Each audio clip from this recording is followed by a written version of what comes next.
Welcome back to Interview Out, where we teach you how to use the Amazon leadership principles to land any job, any role, any company. Doesn't matter.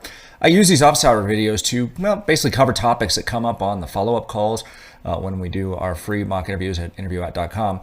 But basically, these are things that I see come up over and over again, things I like to teach people, things that have occurred in my past, or just kind of things I've learned from other people that have helped me just be awesome. And as a reminder, I'm a former senior executive from Microsoft, from Amazon, from Oracle. I've started my own company. I've sold multiple companies. I've kind of done a lot, and I've had a great career. I actually just really like helping people and just kind of sharing the learnings that you don't necessarily get in your MBA or at all the fancy schools that I've gone to. And in this particular discussion, what I want to focus on is a way to make your answers better, right? This is a question I get all the time. How do I make my answers better? And that's really not a great question. And the reason it's not a great question is because, it depends on so many things. Like, what went into your answer? What are you focusing on? What story are you telling? That's too broad, right? But I can tell you this.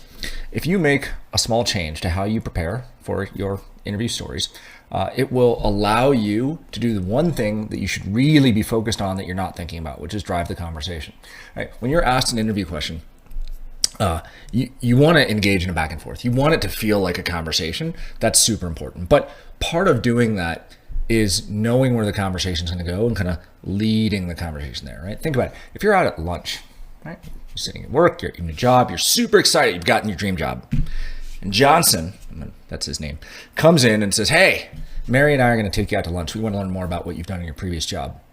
That's essentially what a job interview is, right? You're kind of going and you're talking about stuff that you've done in the past. Well, if you go into it with that mindset, when you're telling stories about things you've done, you're going to talk about the past, but let's also focus on the future. And so there's multiple things I tell people to do that they can improve their answers, but this is kind of one part of one of the ways, which is what did you learn, right? Because when you think about what you've done in your past experiences, a question you can then give to the interviewer is, I've spent a lot of time thinking about how I would take that experience and apply it to this job that I'm applying for, or how I'd apply it to this role at this company, right? There's any number of ways that you can frame that, but when you're done with your results in your answer, you're kind of done, you can bridge into that part of the conversation, which is, hey, here's what I learned from that. I've thought a lot about this role, why I'm going to be awesome for it, and how I'm going to take that awesome learning from my past and apply it to this role. Well, if you think about just marketing in general, you've got a good hook there. You've now thrown something out, a little piece of bait for the interviewer. You said, hey, I've got more to say here. It's potentially applicable to this role, which is why we're talking. Do you want to hear it?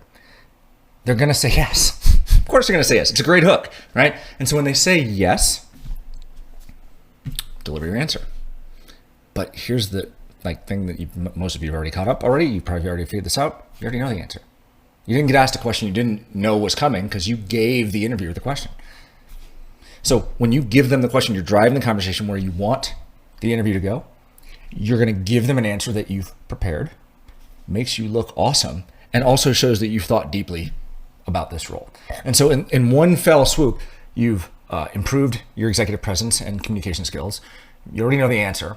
And it's a fantastic way to add on to the content of your story and take what could be a B answer to an A answer, or an A answer to an A plus answer, right? Take something that's good, make it amazing. That's it. It's a really simple thing, but I guarantee you, if you look at the stories that you've prepared, I'm kind of making as if I have a whole pile of stories here, but if you take all of your stories and just selectively think about, what did I learn from that experience that I could apply to this role that I'm interviewing for? It's going to vastly improve the conversations that you have during your job interview. So that's it. Really that simple. Hopefully you got something out of this video. If you did, go ahead and like the video. If you really are getting a ton of value out of my videos, I really appreciate it. Subscribe. We're trying to grow the channel. It's been a slow grind, but it's a grind. Everything they tell you online about it, takes about a year and then things start picking up. It's all true. It's what I'm seeing.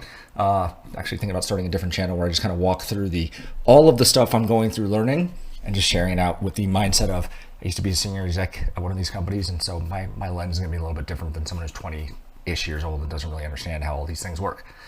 So if that's interesting, leave a comment below. Say, yes, I want that channel. That'll actually give me a little extra boost to get that started maybe before the end of the year. All right, have a great day.